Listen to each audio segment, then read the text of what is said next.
नमस्कार, देवभूमि समाचार देख रहे हैं आप। आपके साथ मैं हूं स्वीटी दीक्षित। रुक करेंगे उत्तराखंड की खबरों की ओर। मुख्यमंत्री Pushkar Singh Dhami global investment summit के लिए मंगलवार को अहमदाबाद पहुंचे। वहां मुख्यमंत्री धामी का जोरदार स्वागत किया गया। अहमदाबाद के कर्णावती एयरपोर्ट पर पहुंचते प्रवासी लोगों ने मुख्यमंत्री धामी का गर्मजोशी से स्वागत करते हुए उनका अभिनंदन किया। इस दौरान उन्होंने अहमदाबाद में रोड शो भी किया।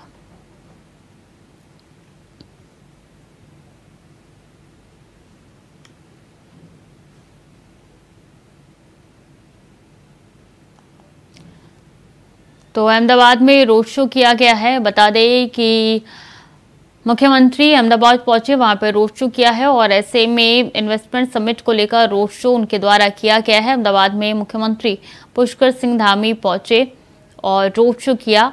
चूंकि GIS समिट होने वाले हैं दिसंबर के शुरू में और ऐसे में मोर्चे पर तैनात मुख्यमंत्री नजर आ रहे हैं। एक के बाद एक कई राज्य कई विदेशों के दौरे कर रहे हैं इन्वेस्टर समिट को लेकर, ताकि बड़ा निवेश जो है उत्तराखंड में लाया जा सके। अवनीश प्रेमी स्टेट हेड ज्यादा जानकारी के साथ जुड़ चुके हैं। अवनीश जी, जो लक्ष्य रखा गया था क्या वो पूरा हो चुका है अहमदाबाद में?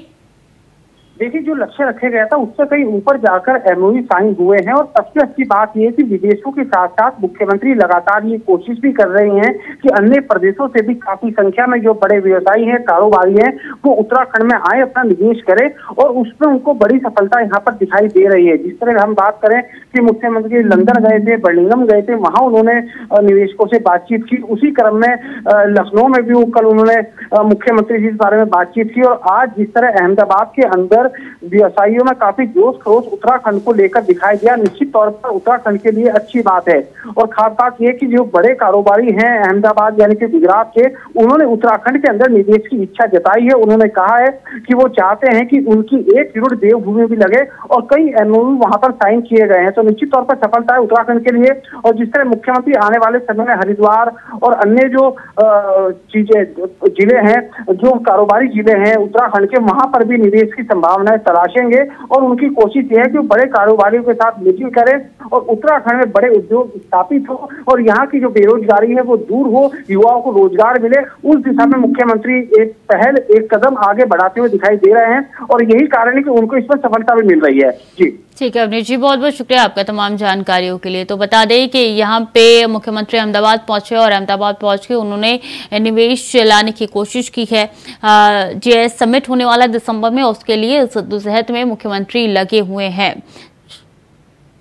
मेरा नाम नीरव ओझा है, लीला ग्रुप ऑफ कंपनीज हमारी कंपनी का नाम है। वी आर प्राइमरली हम होटल्स में इन्वेस्ट करते हैं, डेवलप करते हैं।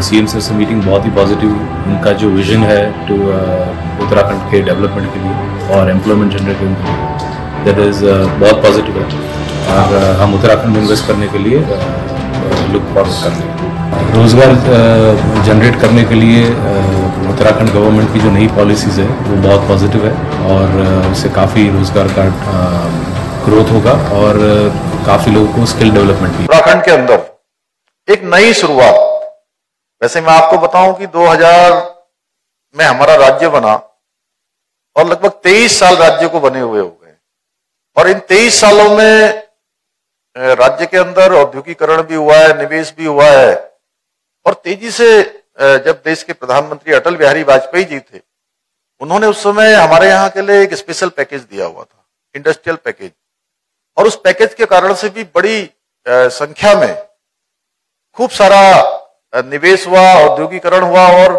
बहुत बड़ी इंडस्ट्री आई वहां पर और कई सारे सिटकुल जो इंडस्ट्रियल एरिया है वो डेवलप हुए। उसमें पंतनगर का सिटकुल, जहां के बारे में अभी बता रहे थे कि अशोका लेलैंड, महिंद्रा, ऐसे तमाम बड़े बड़े समूह वहां पर काम करते हैं। सितारगंज में है, हरिद्वार में है, देहरादून में है, अनेकों स्थानों पर कई हजारों एकड़ पर, मैं कह सकता हूं कि 10,000 एकड़ के आसपास एकड़ पर इंडस्ट्री वहां पर स्थापित हुई और अटल जी ने पैकेज दिया था उसके कारण से आई। लेकिन फिर बीच के दिनों में, चूंकि आप सब जानते हैं, बहुत बार राजनीतिक सिचुएशन के कारण से भी चीजें आगे पीछे बढ़ती हैं और बीच में वो जो तेज रफ्तार से चीजें बढ़ रही थी वो कुछ देर उतनी तेजी से आगे नहीं बढ़ पाई और हमने अभी प्रधानमंत्री आदरणीय मोदी जी के नेतृत्व में आपने देखा होगा वाइब्रेंट गुजरात जब उन्होंने शुरू किया था, तो वो स्वयं कह रहे थे कि जो है बहुत कठिन उस समय होता था कि लोगों को लाना, और जो उस समय सेंटर की जो सरकार थी वो सरकार भी सहयोग नहीं करती थी, बल्कि उल्टा कई बार उद्योग समूह के लोगों को यहाँ आने से भी रोकती थी। तो उस प्रकार की स्थितियां थी और हमने उन्हीं से प्रेरणा ली, उनसे मैंने मार्गदर्शन भी लिया। जब मैंने उनसे बात की कि मैंने कहा कि मैं चूंकि उत्तराखंड के अंदर एक हमने बड़ा लैंड बैंक बनाया है, कई बार आप सब लोग सोचते होंगे जो लोग उत्तराखंड नहीं गए हैं या उत्तराखंड को जिन्होंने विस्तार से नहीं जाना है, उनको लगता होगा कि उत्तराखंड केवल पहाड़ है। जैसे बहुत सारे लोगों के मन में भ्रांति थी। मैं इससे पहले मद्रास गया था, चेन्नई में, तो चेन्नई में मुझे लोग कह रहे थे कि अरे आप तो इन्वेस्टर समिट के लिए हमको आमंत्रित करने के लिए आए हैं, लेकिन वहां तो भूस्खलन हो रहा है, वहां तो सब धस रहा है। मैंने कहा ये कितने पहले आपने ऐसा कहीं सुना? तो बोले अखबारों में छपा था, टेलीविजन पर दिखाया था। तो मैंने कहा इस बार उत्तराखंड के अंदर जो 4 धाम यात्रा हुई है, जिसमें गुजरात के लोगों का अधिकतम आना होता है, तो 4 धाम यात्रा में अभी तक 52 लाख लोगों से भी अधिक लोग आ चुके हैं। I am Devendra Bansal, I am chairman of duty free warehouses. और आज हम पुष्कर सिंह धामी जी, जो कि एकदम यंग डायनेमिक चीफ मिनिस्टर साहब हैं उत्तराखंड से, उनसे मिलने आए और उनसे MOU साइन किया है 500 CR का। एंड साहब की डायनेमिक लीडरशिप में हम गुजरात से सारे इन्वेस्टर्स लाएंगे और it will be very very beneficial to Uttarakhand. So I wish all the success to Uttarakhand government, and ये summit बहुत प्यारा हुआ है, very well managed, very well planned, and I wish all the success to the government.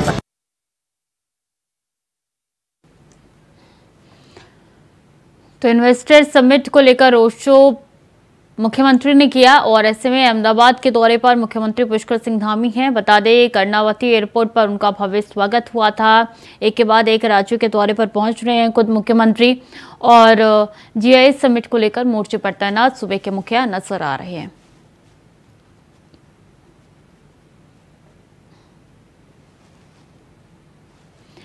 तो अहमदाबाद में मुख्यमंत्री धामी पहुंचे हैं। बता दें कि GIS समिट होने हैं दिसंबर की शुरुआत में और ऐसे में मुख्यमंत्री पूरी कोशिश कर रहे हैं कि भारी मात्रा में निवेशक आए और अपना निवेश कर सके देवभूमि में।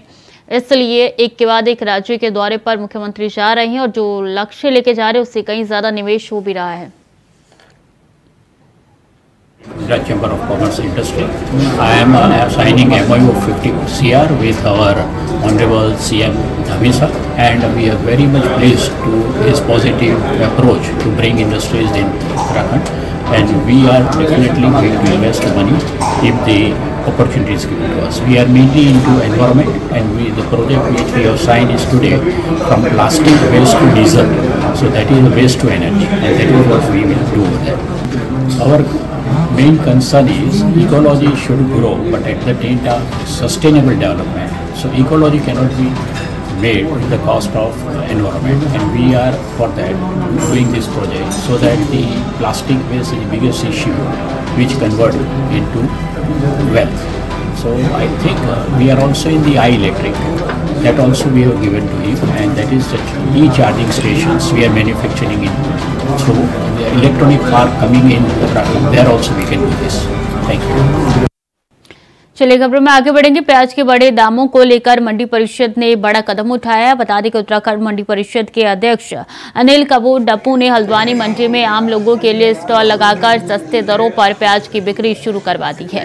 बुधवार सुबह उनके द्वारा एक स्टॉल लगवाया गया जिसमें मंडी के अधिकारी मौजूद रहे, जहां पर 40 रुपए प्रति किलो प्याज की बिक्री की गई, जिससे आम लोगों को राहत मिल सके। मंडी परिषद अध्यक्ष अनिल कपूर डप्पू ने कहा कि राज्य और केंद्र सरकार प्रयास कर रही है कि प्याज के दामों में कमी हो। मंडी में स्टॉल लगवाया गया है। बता दें कि 40 रुपए किलो प्याज बेचा जा रहा है, चूंकि प्याज के दाम बढ़ चुके हैं और ऐसे में ये बड़ा कदम यहाँ पे उठाया गया है। ये पहल की गई है प्याज को लेकर, आसमान छू रही है प्याज के दाम और ऐसे में कोशिश यही की जा रही है कि जो लोग हैं उन तक सस्ते दामों में प्याज उनको मिल सके, उन तक पहुंच पाए और इसी संदर्भ में ये डब्बू द्वारा कदम उठाया गया है। जैसी मुझे जानकारी मिलेगी किसी न किसी कारण से प्याज बहुत महंगा है, आम उपभोक्ताओं को मिलता है। मैंने कल व्यापारियों से अनुरोध किया, मंडी समिति के अपने अधिकारियों से मैंने कहा कि व्यापारियों से बात कर और आम जनता को अब क्या कारण है प्याज की पूरे देश में महंगाई के इस पर जो केंद्र सरकार चिंता कर रही होगी, लेकिन चूंकि उत्तराखंड मंडी परिषद मेरे नियंत्रण में है और मुझे लगा कि मुझे कुछ पहल करनी चाहिए। खबर हरिद्वार से है, जहां एक बड़ा क्षेत्र राजाजी टाइगर रिजर्व पार्क की सीमा से घिरा हुआ है, जिसके कारण हाथी, लेपर्ड और बाकी जंगली जानवरों का रिहायशी इलाकों में आने का सिलसिला बना रहता है। मंगलवार देर रात एक हाथी जंगल से भटककर गंगा को पार करते हुए दूधिया बंद क्षेत्र में घुस गया। हाथी के अचानक निवास क्षेत्र में आने से हड़कंप मच गया। घाटों पर बैठे लोग और साधु अपनी जान बचाकर भागने लगी। हाथी के आने की सूचना मिलने पर वन विभाग के अधिकारी कर्मचारी मौके पर पहुंचे और हाथी को वापस जंगल में खदेड़ने का प्रयास किया। कड़ी मशक्कत के बाद हाथी को जंगल से वापस भेजा गया। शाम के समय एक हाथी जो है चीला की तरफ से नदी पार करके, गंगा जी पार करके और इधर इस हरिद्वार भूपत वाला क्षेत्र में जो है यहाँ पर आ गया। इसकी सूचना वन विभाग को मिली और फिर यह हाथी वहीं पर एक जो झाड़ झंकाड़ हैं और वन थोड़ा ऐसे पेड़ पौधे हैं वहीं पर रहा, खाली प्लॉट वगैरह में जो है काफ़ी देर तक। और हमारी टीम जैसे ही थी मौके पर पहुंची सूचना मिलते ही और इसकी देखरेख भी की गई। और चूंकि मौके पर उस समय बहुत भीड़भाड़ भी जमा हो गई थी तो उसका जन सामान्य की सुरक्षा भी सर्वोपरि थी और हाथी की सुरक्षा भी सर्वोपरि थी, तो इसलिए उसके तहत उसका लगातार वॉच किया गया। और इसके बाद इसको जैसे रात हुआ और थोड़ा माहौल शांत हुआ तब इसको जो है वन क्षेत्र में वापस करने के जो है पूरे प्रयास किए गए। खबर उत्तराखंड के देहरादून से है, जहां सभी राजनीतिक दल एक तरफ चुनाव की तैयारी में लगे हुए हैं, वहीं दूसरी तरफ उत्तराखंड के सबसे बड़े राजकीय शिक्षक संगठन ने लोकसभा चुनाव में मतदान बहिष्कार का ऐलान किया है। शिक्षक और उनके परिजन मतदान का बहिष्कार कर रहे हैं। राजकीय शिक्षक संगठन अपनी मांगों को लेकर पिछले 1 महीने से सड़कों पर है। वहीं सरकार पर शिक्षकों की मांगों को लेकर कोई फर्क पड़ता हुआ नजर नहीं आ रहा है।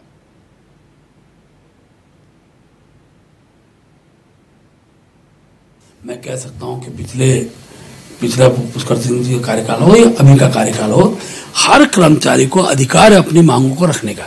यथासमय उनका समाधान निकला है और कर्मचारी आंदोलन का जो स्वरूप उत्तराखंड में दिखाई देता था आज वो स्वरूप नहीं है, क्योंकि हम समाधान की ओर बढ़ने वाले राजनीतिक दल के कार्यकर्ता हैं। हमारी सरकार ने कर्मचारियों की हर समस्या का समाधान करती है। तो मैं कह सकता हूँ आने वाले समय में जिस प्रकार के विषय सरकार के संज्ञान में समाधान निकलेगा। और सर क्योंकि शिक्षक हों या अन्य संगठन हो वो भी जानते हैं कि लोकसभा का वर्ष है तो जितनी अपनी मांगे रखी जाए वो रखता है, लेकिन जो परिस्थितियां होती हैं उन परिस्थितियों का भी मूल्यांकन करना। इसीलिए तो हम कहते हैं कि उत्तराखंड के अंदर ऐसा कोई सगा नहीं जिसे भाजपा ने ठगा नहीं। लगातार अपने चुनावी लच्छेदार भाषणों से बड़े बड़े वादे और दावे करने वाली भाजपा सत्ता प्राप्ति के बाद इसी तरह से दूध में से मक्खी की तरह लोगों को निकालती है, जिस तरह से आज शिक्षकों को निकाल रखा है। इस प्रदेश में ऐसा कोई वर्ग नहीं है जो भाजपा के राज से संतुष्ट हो। कुशासन का दंश सब झेल रहे हैं, चाहे महिलाएं हों, किसान हों, युवा हों या अब शिक्षक। और शिक्षक जिस तरह से बात कर रहे हैं बाइकआउट करने की, वो लोकतंत्र के लिहाज से अच्छी बात नहीं है। बीच का रास्ता निकालना चाहिए, टेबल टॉक होनी चाहिए, मंत्री को प्रतिनिधिमंडल से वार्ता करनी चाहिए और जो भी समन्वय स्थापित हो सकता है वो करना चाहिए, क्योंकि अगर वो बाइकआउट करने की बात कर रहे हैं तो वो अच्छी बात नहीं। और प्रदेश में निकाय चुनाव को लेकर घमासान मचा हुआ है। कांग्रेस पार्टी सरकार पर निकाय चुनाव समय पर न कराने का आरोप लगा रही है। उपनेता प्रतिपक्ष भुवन कापड़ी का कहना है कि सरकार जानबूझकर निकाय चुनाव कराने में देरी कर रही है, सरकार कर्मचारियों के अधीन हो गई है। वहीं भाजपा प्रदेश अध्यक्ष महेंद्र भट्ट ने कांग्रेस पार्टी पर पलटवार किया है।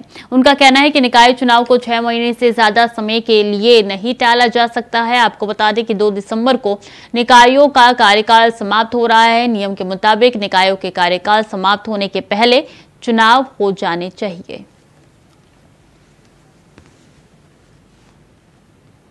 बात तो मैं कांग्रेस के लोगों पे ये आरोप लगाता हूँ कि जब 60 नगर पालिका नगर निगम हुआ करती थी टोटल संख्या और किसी प्रकार के नए गठन संभव नहीं थे तो उन्होंने क्यों नहीं समय पर चुनाव कराए। आज तो 103 की संख्या हो गई है। नगर पालिका की, नगर निगम की संख्याएं बढ़ रही हैं। कल ही एक नई नगर पंचायत की घोषित हुआ है, नगर क्षेत्र का विस्तार हो रहा है। तो नगर क्षेत्र का विस्तार होता है तो सीमांकन भी होता है, वहाँ आरक्षण की चिंता भी करनी पड़ती है, मतदाता सूची नहीं बनती है, इसलिए समय लगता है। वैधानिक व्यवस्था है, 6 महीने ज़्यादा तो कोई रोक नहीं सकता है। तो जब भी चुनाव होगा, हम लोग पहले भी जीते हैं, आगे भी चुनाव जीतेंगे। खबर उत्तराखंड से है, जहां कृषि मंत्री 10 दिवसीय विदेश दौरे पर थे, जिस पर बीच उन्हें जर्मनी और मैक्सिको का दौरा किया। कैबिनेट मंत्री ने बताया कि यह दौरा उत्तराखंड में कृषि उत्पादों को बढ़ावा देने में मददगार साबित होगा। विदेश में मंत्री द्वारा कृषि संबंधित तकनीकों के बारे में भी जानकारी ली गई, जिसे उत्तराखंड के कृषि क्षेत्र में भी लागू किया जाएगा। साथ ही कृषि मंत्री ने विदेश में बड़े कृषि उद्यमियों को निवेश सम्मेलन के लिए भी आमंत्रित किया। विदेश से वापस उत्तराखंड पहुंचने पर कार्यकर्ताओं ने कृषि मंत्री का जोरदार स्वागत किया।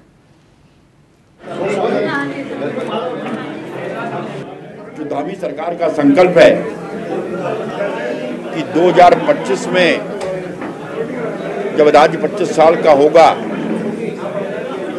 देश के अग्रणी राज्यों में एक होगा, उस दिशा में हम काम कर रहे हैं। इसी प्रकार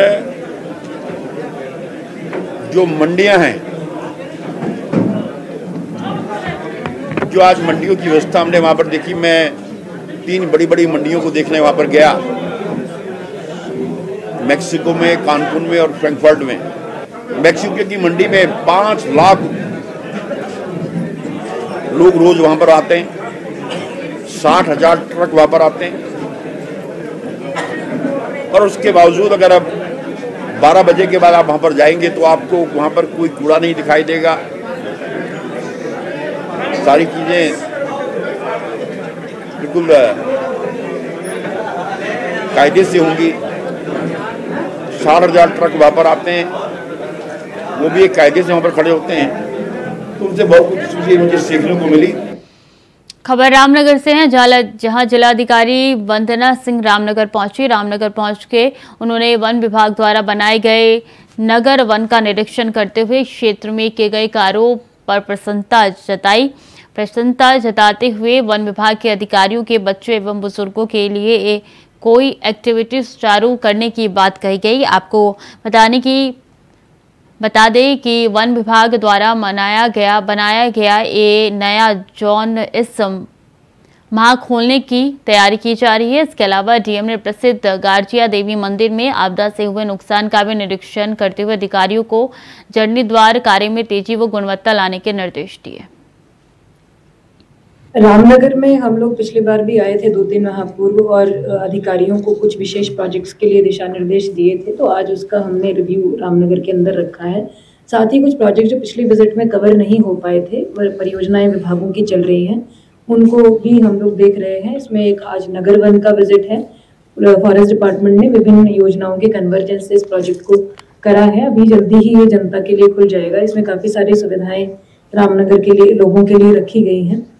साथ में गर्जिया मंदिर का भी विजिट करेंगे। वहाँ आपदा से कुछ नुकसान हुआ है तो उसको सिंचाई विभाग ने प्रोटेक्ट करने का एक प्रोजेक्ट बनाया है, उसको देखेंगे और विभिन्न विभागीय अधिकारियों के साथ एक रिव्यू बैठक भी करेंगे, जिसमें पूर्व में जो निर्देश इस विधानसभा के कार्यों के लिए दिए गए थे उनके अनुपालन की क्या स्थिति है उसकी समीक्षा करेंगे। और रानीखेत में दर्जा प्राप्त राज्य मंत्री कैलाश पंत का रोड शो हुआ। इस रोड शो में 2 पहिया 4 पहिया वाहनों पर भाजपा कार्यकर्ताओं की भीड़ रही। सुभाष चौक पर सुभाष चंद्र बोस और गांधी चौक पर गांधी जी की मूर्ति पर माल्यार्पण किया। शिव मंदिर हाल में महिलाओं ने इनके आने पर तिलक लगाकर स्वागत किया। डाइस पर भाजपा कार्यकर्ताओं ने फूल देकर और माल्यार्पण कर कैलाश पंत का जोश के साथ स्वागत किया। मैं सबसे पहले अपने केंद्रीय नेतृत्व और प्रदेश नेतृत्व का धन्यवाद करता हूं कि मैं लगातार भारतीय जनता पार्टी और संघ में काम करते हुए उन्होंने मुझे आज ये दायित्व दिया है। मेरा सम्मान क्या है? ये सम्मान मेरा व्यक्तिगत नहीं है, ये मेरे कार्यकर्ताओं का सम्मान है, ये मेरे संगठन का सम्मान है। रानीखेत में पहली बार आया हूँ बनने के बाद, क्योंकि रानीखेत मेरा गृह क्षेत्र है। यहाँ के लोगों का प्यार, यहाँ के लोगों का स्नेह, आशीर्वाद मुझे सदा मिलता रहता है। आज जो है यहाँ के मेरे कार्यकर्ताओं ने, मेरे वरिष्ठ जनों ने, हमारे पुराने कार्यकर्ताओं ने जो कार्यक्रम रखा है उस कार्यक्रम के निमित्त मुझे रानीखेत आना पड़ा। कांग्रेस सरकार में साल 2016 के दौरान हुए स्टिंग प्रकरण मामले में सीबीआई ने कांग्रेस के 3 वरिष्ठ नेताओं को वॉइस सैंपल देने के लिए नोटिस दिए हैं, जिसके बाद कांग्रेस अब सीबीआई और ईडी को लेकर सत्ताधारी दल पर जुबानी हमला बोल रही है। कांग्रेस के प्रदेश अध्यक्ष करण महारान की माने तो भाजपा को राज्यों में जहां भी विपक्ष सियासी दलों के नेताओं से खतरा महसूस होता है, उन्हें ईडी और सीबीआई के जरिए परेशान करने का काम किया जाता है।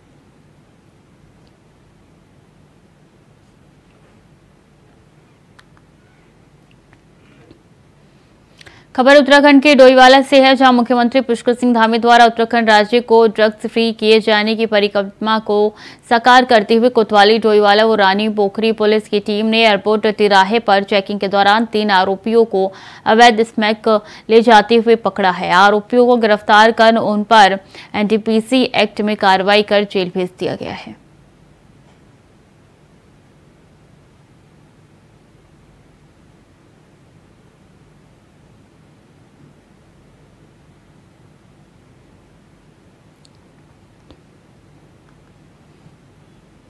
18 अक्टूबर को राजधानी देहरादून में पकड़ी गई 4 करोड़ की नकली दवाई ने पूरे स्वास्थ्य विभाग ने हड़कंप मच गया है, जिसके बाद आनन फानन में औषधि नियंत्रण विभाग ने पिछले 10 दिनों में प्रदेश के दोनों रीजन गढ़वाल और कुमायूं में टीमें बनाकर नकली दवाई बनाने वाले फैक्ट्री और मेडिकल स्टोर में ताबड़तोड़ छापेमारी की, जिसमें दोनों मंडल के कई मेडिकल स्टोर को सस्पेंड कर दिया गया है। उधर हरिद्वार में एक नकली दवाई बनाने की फैक्ट्री को भी सीज करने के साथ साथ 3 लोगों की गिरफ्तारी भी की गई है। गढ़वाल मंडल के वरिष्ठ औषधि नियंत्रक सुधीर कुमार ने बताया कि पिछले 10 दिनों में विभाग की तरफ से लगभग 45 दुकानों पर छापेमारी की गई, जिसमें से 49 दवाओं के सैंपल भी लिए गए, जबकि इस कार्रवाई के दौरान 18 दुकानों पर दवाइयों की सेल परचेज को भी रोका गया। आगे भी इसी तरीके से कार्रवाई की जाएगी। करीब कुमाऊं मंडल में उधम सिंह नगर चंपावत में छापेमारी कार्रवाई की गई थी और हमने करीब 25 दुकानों में निरीक्षण किया गया, जिसमें कि कमियां पाए जाने पे 15 दुकानों का लाइसेंस भी निलंबित किया गया। साथ ही हमारा फोकस सैंपलिंग पे भी है, जैसा उच्च अधिकारियों ने निर्देश दिया गया था। हमने इस महीने 20 औषधियों का नमूना लिया। कुछ जो जनहित को देखते हुए जनपद उधम सिंह नगर में 3 दुकानों को हमने मौके पे बंदी कराई। तो फिलहाल के लिए देवभूमि समाचार में इतना ही। खबरें लगातार जारी है, देखते रहिए इंडिया वॉइस।